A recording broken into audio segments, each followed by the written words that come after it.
श्री गणेशाय नमः। जय श्री कृष्णा। आज मैं श्रीमद् भागवत महापुराण के तृतीय स्कंद के सप्तम अध्याय के भावार्थों को पढ़ने जा रही हूँ, जिसमें विदुर जी के प्रश्न हैं। श्री सुखदेव जी कहते हैं, मैत्रेय जी का यह भाषण सुनकर बुद्धिमान व्यास नंदन विदुर जी ने उन्हें अपनी वाणी से प्रसन्न करते हुए कहा।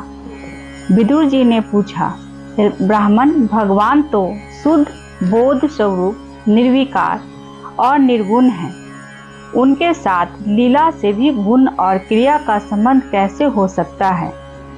बालक में तो कामना और दूसरों के साथ खेलने की इच्छा रहती है, इसी से वह खेलने के लिए प्रयत्न करता है, किंतु भगवान तो स्वतः नित्य तृप्त पूर्ण काम और सर्वदा असंग है। वे कीड़ा के लिए भी क्यों संकल्प करेंगे? भगवान ने अपनी गुणमयी माया से जगत की रचना की है, उसी से वे इसका पालन करते हैं और फिर उसी से संहार भी करेंगे।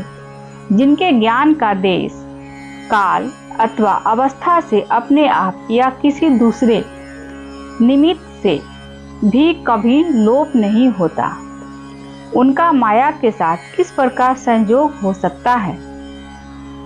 एकमात्र ये भगवान ही समस्त क्षेत्रों में उनके साक्षी रूप से स्थित है। फिर इन्हें दुर्भाग्य या किसी प्रकार के कर्म जनित क्लेश की प्राप्ति कैसे हो सकती है?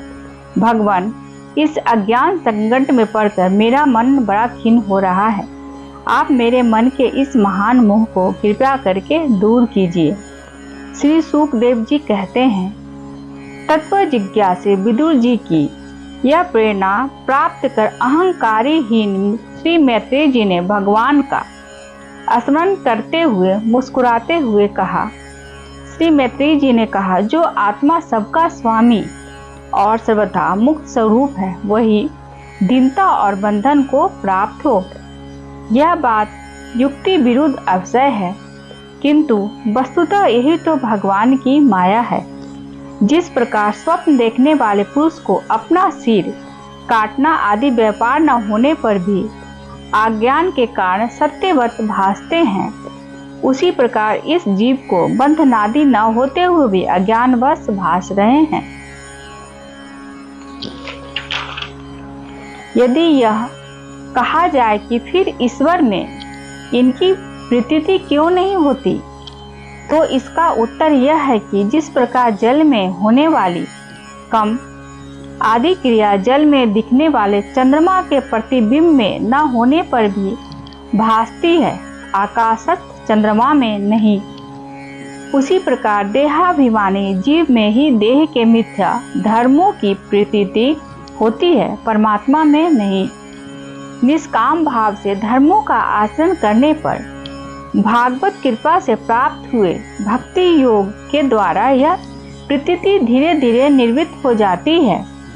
जिस समय समस्त इंद्रियां विषयों से हटकर साक्षी परमात्मा श्री हरि में निश्चल भाव से स्थित हो जाती है, उस समय गाढ़ निद्रा में सोए हुए मनुष्य के समान जीव के राग द्वेषादि सारे क्लेश सर्वथा नष्ट हो जाते हैं। श्री कृष्ण के गुणों का वर्णन एवं श्रवण अशेष दुख राशि को शांत कर देता है।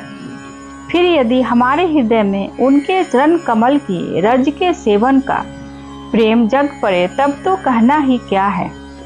विदुर जी ने कहा, भगवान, आपके युक्ति युक्त वचनों की तलवार से मेरे संदेह छिन्न भिन्न हो गए हैं। अब मेरा चित्त भगवान की स्वतंत्रता और जीव की परतंत्रता दोनों ही विषयों में खूब प्रवेश कर रहा है। विद्वान, आपने यह बात बहुत ठीक कही कि जीव को जो क्लेशादि प्रतीति हो रही है, उसका आधार केवल भगवान की माया ही है। वह क्लेश मिथ्या एवं निर्मूल ही है, क्योंकि इस विश्व का मूल कारण ही माया के अतिरिक्त और कुछ नहीं है। इस संसार में दो ही प्रकार के लोग सुखी हैं, या तो जो अत्यंत मूढ़ अज्ञान ग्रस्त हैं, या जो बुद्धि आदि से अतीत श्री भगवान को प्राप्त कर चुके हैं। बीच की श्रेणी के संशयापन लोग तो दुख ही भोगते रहते हैं। भगवान, आपकी कृपा से मुझे यह निश्चय हो गया है कि ये अनात्म पदार्थ वस्तुतः है नहीं, केवल प्रतीत ही होती है।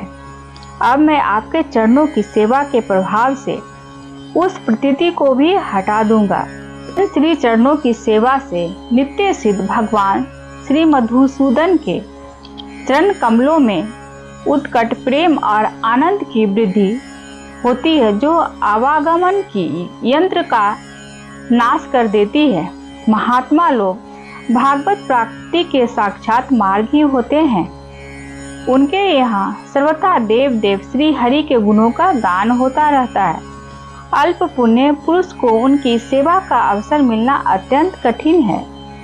भगवान, आपने कहा कि सृष्टि के प्रारंभ में भगवान ने क्रमशः महदादि तत्व और उनके विकारों को रचकर फिर उनके अंशों से विराट को उत्पन्न किया है और इसके पश्चात वे स्वयं उसमें प्रविष्ट हो जाते हैं।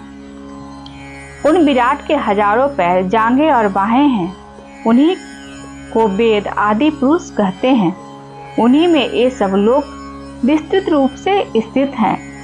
उन्हीं में इंद्रिय, विषय और इंद्रियाभिमानी देवताओं के सहित 10 प्रकार के प्राणों का, जो इंद्रिय बल, मनोबल और शारीरिक बल रूप में 3 प्रकार के हैं, आपने वर्णन किया है और उन्हीं से ब्रह्मादि ब्रह्म भी उत्पन्न हुए हैं। अब आप मुझे उनकी ब्रह्मादि विभूतियों का वर्णन सुनाइए, जिनसे पुत्र पौत्र नाती और कुटुंबियों के सहित तरह तरह की प्रजा उत्पन्न हुई और उससे यह सारा ब्रह्मांड भर गया। वह विराट ब्रह्मादि प्रजापतियों का भी प्रभु है। उसने किन किन प्रजापतियों को उत्पन्न किया तथा सर्ग अनुसर्ग और मनमंत्रों के अधिपति मनुष्यों की भी किस प्रक्रम से रचना की। मैत्रेय जी, उन मनुष्यों के वंश और वंशधर राजाओं के चरित्रों का पृथ्वी के ऊपर और नीचे के लोकों तथा भूलोक के विस्तार और स्थिति का भी वर्णन कीजिए तथा यह भी बतलाइए कि त्रियक, मनुष्य, देवता, सरीसृप, सर्पादि, रेंगने वाले जंतु और पक्षी तथा जरायुग, सवदेज, सवेदज, अंडज और उद्भिज, ये 4 प्रकार के प्राणी किस प्रकार उत्पन्न हुए। श्री हरि ने सृष्टि करते समय जगत की उत्पत्ति, स्थिति और संहार के लिए अपने गुणावतार ब्रह्मा, विष्णु और महादेव स्वरूप से जो कल्याणकारी लीलाएं की, उनका भी वर्णन कीजिए।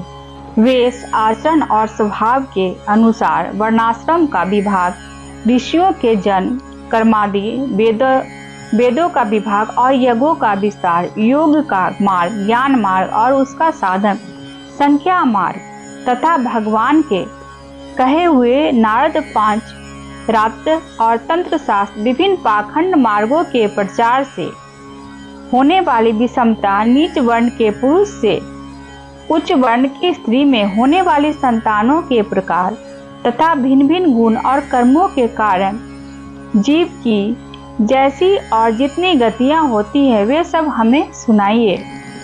ब्राह्मण अर्थ, धर्म, काम और मोक्ष प्राप्ति के परस्पर अविरोधी साधनों का वाणिज्य, दंड निधि और शास्त्र श्रवण की विधियों का, श्राद्ध की विधि का, पितृगणों की सृष्टि का तथा काल चक्र में ग्रह, नक्षत्र और तारागण की स्थिति का भी अलग अलग वर्णन कीजिए। दान, तप तथा इष्ट और पुत्र कर्मों का क्या फल है। प्रवास और आपत्ति के समय मनुष्य का क्या धर्म होता है। निष्पाप मैत्रेय जी, धर्म के मूल कारण श्री जनार्दन भगवान किस आचरण से संतुष्ट होते हैं और किन पर अनुग्रह करते हैं, यह वर्णन कीजिए।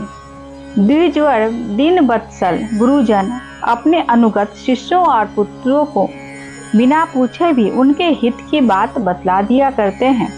भगवान, उन महदादि तत्वों का प्रलय कितने प्रकार का है तथा जब भगवान योग निद्रा में शयन करते हैं तब उनमें से कौन कौन तत्व उनकी सेवा करते हैं और कौन उनमें लीन हो जाते हैं। जीव का तत्व, परमेश्वर का स्वरूप, उपनिषद प्रतिपादित ज्ञान तथा गुरु और शिष्य का पारस्परिक प्रयोजन क्या है। पवित्रात्मन विद्वानों ने उस ज्ञान की प्राप्ति के लिए क्या क्या उपाय बतलाए हैं।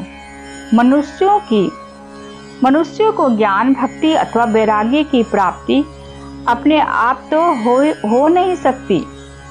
ब्राह्मण, माया मोह के कारण मेरी विचार दृष्टि नष्ट हो गई है, मैं अज्ञान हूँ। आप मेरे परम श्रीहद हैं, अतः श्री हरि लीला का ज्ञान प्राप्त करने की इच्छा से मैंने जो प्रश्न किए हैं उनका उत्तर मुझे दीजिए।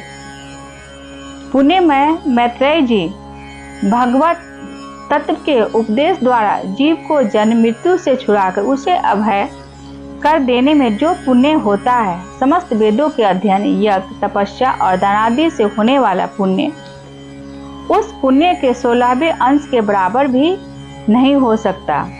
श्री शुकदेव जी कहते हैं, राजन, जब कुरुश्रेष्ठ विदुर जी ने मुनिवर मैत्रेय जी से इस प्रकार पुराण विषय प्रश्न किए, तब भागवत चर्चा के लिए प्रेरित किए जाने के कारण वे बड़े प्रसन्न हुए और मुस्कुराकर उनसे कहने लगे।